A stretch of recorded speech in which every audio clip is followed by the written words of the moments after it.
दोस्तों, क्या हुआ जब सड़क पर उतरने लगा राहुल गांधी और तेजस्वी यादव का जनसैलाब। आप जानते हैं आज पूरे बिहार में, खासतौर पर राजधानी पटना में चक्का जाम का बड़ा तगड़ा असर देखने को मिल रहा है, क्योंकि राहुल गांधी और तेजस्वी यादव दोनों ही सड़क पर उतर गए। और दो पार्टी के जब बड़े नेता सड़क पर होते हैं तो कार्यकर्ता जाहिर तौर पर उत्साहित होते हैं, वो अति उत्साह सड़कों पर दिखा भी। लेकिन दोस्तों, एक वक्त ऐसा भी आया जब राहुल गांधी और तेजस्वी यादव का इस हुजूम को रोकना पड़ गया। दरअसल दोस्तों, ये आज की तस्वीरें हैं। आप देखिए, एक खुली गाड़ी थी जिसमें तेजस्वी यादव, राहुल गांधी और इंडिया गठबंधन के जितने नेता थे वो खड़े हुए थे। और नीचे जो थे, ये देखिए नीचे जो आपको पब्लिक दिखेगी वो कार्यकर्ताओं का हुजूम था। सभी पार्टियों के कार्यकर्ता यहाँ पर थे। इंडिया गठबंधन के जितने भी दल थे, सभी एक तरह का शक्ति प्रदर्शन भी इंडिया गठबंधन ने यहाँ पर किया, यह दिखाने के लिए कि चुनाव से पहले कैसे इंडिया इंडेक्ट थे बिहार में। और इतनी ज़बरदस्त भीड़ थी कि गाड़ी एकदम रेंग रेंग के चल रही थी। दोस्तों, ये जो पूरा सफ़र था यह आयकर पटना के आयकर गोलंबर से शुरू हुआ। उसके बाद लगातार एक तरह से आप हुजूम कह सकते हैं, कार्यकर्ताओं का मार्च कह सकते हैं। चक्का जाम को सफल बनाने के लिए यह आगे बढ़ा। आगे दोस्तों, शहीद स्मारक के पास इस हुजूम को रोक दिया गया। ऐसी जानकारी मिली है कि पुलिस ने यहाँ पर कुछ इस तरह से बैरिकेडिंग कर रही थी। दोस्तों, ये जो बैरिकेडिंग आप देख रहे हैं, इधर पुलिस थी और पत्रकार थे, और उधर इंडिया गठबंधन के जो कार्यकर्ता हैं। आप देख रहे हैं आरजेडी के झंडे यहाँ पर है, वाम दलों के झंडे यहाँ पर है, कांग्रेस पार्टी के झंडे यहाँ पर है। जो कार्यकर्ता है वो बैरिकेडिंग से ऊपर चढ़कर बैरिकेडिंग को पार करने की कोशिश कर रहे हैं। लेकिन पुलिस ने बार बार जो कार्यकर्ता थे उनसे गुजारिश की कि आप आगे ना बढ़ें। दोस्तों, कार्यकर्ताओं की और राहुल गांधी और तेजस्वी यादव की कोशिश थी कि इस मार्च को चुनाव आयोग का दफ्तर है, राज्य के अंदर चुनाव आयोग का जो दफ्तर है वहां तक हुजूम को ले जाया जाए। लेकिन उससे पहले ही बैरिकेडिंग यहाँ पर लगाई दी गई, क्योंकि ये पूरी नाराजगी ही चुनाव आयोग को लेकर थी। और उस नाराजगी को बाकायदा एक तरह से चुनाव आयोग के सामने अपना दिखाने के लिए ये मार्च वहाँ पर ले जाने की जोर आजमाइश थी। लेकिन उससे पहले इस मार्च को रोक दिया गया। अभी जो स्थितियां हैं वो ये बताती है कि फिलहाल वहाँ पर झड़प जैसा कुछ देखने को नहीं मिला। तेजस्वी यादव और राहुल गांधी थे वहीं पर खड़े होकर उन्होंने अपने कार्यकर्ताओं को कुछ इस तरह से संबोधित किया। दोस्तों, तेजस्वी यादव ने माइक लेकर कार्यकर्ताओं से क्या कहा मैं आगे आपको बताऊंगा दोस्तों। लेकिन यहाँ पर एक और चीज़ मैं आपको बता दूँ, पटना में अभी एक हाई प्रोफाइल मर्डर हुआ है। एक बहुत बड़े व्यवसाय है गोपाल खेमका, उनका मर्डर हुआ। हालांकि वो मर्डर के बाद पुलिस ने एनकाउंटर भी कर दिया और पुलिस ने गिरफ्तार भी की है। इस मामले में यह मर्डर अपने आप में बहुत सनसनी फैला गया पटना में, क्योंकि बहुत ही पोस्ट इलाके में ये मर्डर हुआ। और गोपाल खेमका के परिवार से उनके बेटे की 6 साल पहले ऐसे ही हत्या की गई।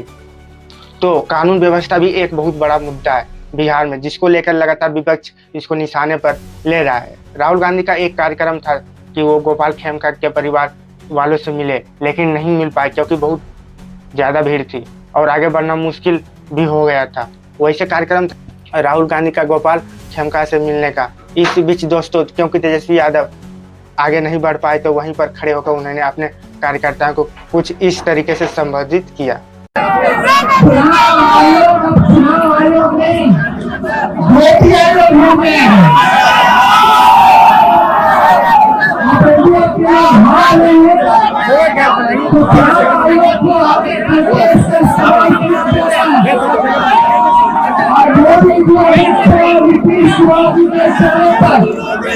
बिहार के गरीब मतदाताओं का वोटर लिस्ट से नाम कटने की तैयारी चल रही है। लगभग करोड़ों वोटर्स के नाम जो गरीब समाज से आते हैं, वंचित समाज से आते हैं, तो समाज उनकी तैयारी से खड़ा है। चाहे गरीब समाज हो, अच्छे समाज हो, चाहे पिछड़ा हो, अति पिछड़ा हो, ये साजिश है। आप लोग वोट को मजदूरी के लिए बाहर गया है, नौकरी के लिए बाहर गया है बिहार से, तो बिहार के लगभग 4.5 करोड़ लोग पढ़ाई करते हैं, दूसरे राज्यों में पढ़ाने जाते हैं। उनके नाम को काटने की तैयारी हो रही है। धन्यवाद देना चाहते महागठबंधन के सभी साथियों का, तीनों एक पार्टी और वीआईपी पार्टी, खासतौर से राहुल जी का अध्यक्ष से धन्यवाद देते हैं।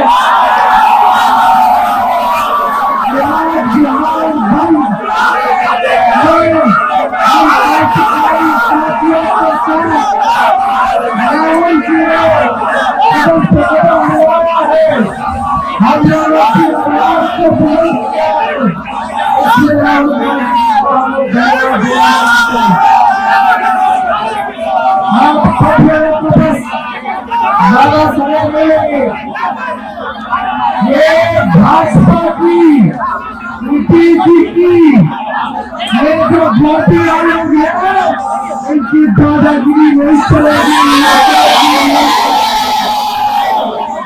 हमारे लोग इलेक्शन कमिश्नर से जाके मिले, मैं नहीं था मगर सारे नेता गए और मैंने इनसे पूछा आपको क्या लगा, और सारे के सारों ने कहा कि इलेक्शन कमिश्नर बीजेपी और आरएसएस जैसे बात कर रहे हैं। वो भूल गए हैं कि वो किसी राजनीतिक पार्टी के नहीं है, वो हिंदुस्तान के इलेक्शन कमिश्नर है और उनका काम इस संविधान की रक्षा करने का है। और मैं यहां से क्लियर मैसेज देना चाहता हूं, आपको जो करना है करिए, मगर बाद में कानून आप पर लागू होगा। भूलिए मत, आप कितने भी बड़े हो, कहीं भी बैठे हो, कानून आपको नहीं छोड़ेगा। मैं आपको गारंटी दे रहा हूं कि कानून आपको नहीं छोड़ेगा। आपका काम बीजेपी का काम करने का नहीं है, आपका काम हिंदुस्तान के संविधान की रक्षा करने का है। आपका काम बिहार की जनता का जो वोट है, बिहार की जनता के दिल के अंदर जो है उसको पूरा करने का है, और आप अपना काम नहीं कर रहे हो। पहले इलेक्शन कमिश्नर सिर्फ बीजेपी नहीं चुनती थी, पहले इलेक्शन कमिश्नर को बीजेपी, ऑपोजिशन पार्टी और जो हमारे चीफ जस्टिस है जिन्होंने मांग की कि हमें बैठने दो, हमें इलेक्शन कमिश्नर चुनने दो, उनको बाहर फेंक दिया, उनको कमरे के अंदर आने नहीं दिया और हमें भी साफ कह दिया कि भैया यही नाम है। ये बीजेपी के नॉमिनेटेड इलेक्शन कमिश्नर हैं, ये देश की सच्चाई है। और मैं बिहार के युवा से कहना चाहता हूं, ये सिर्फ आपसे वोट चोरी नहीं हो रहा है,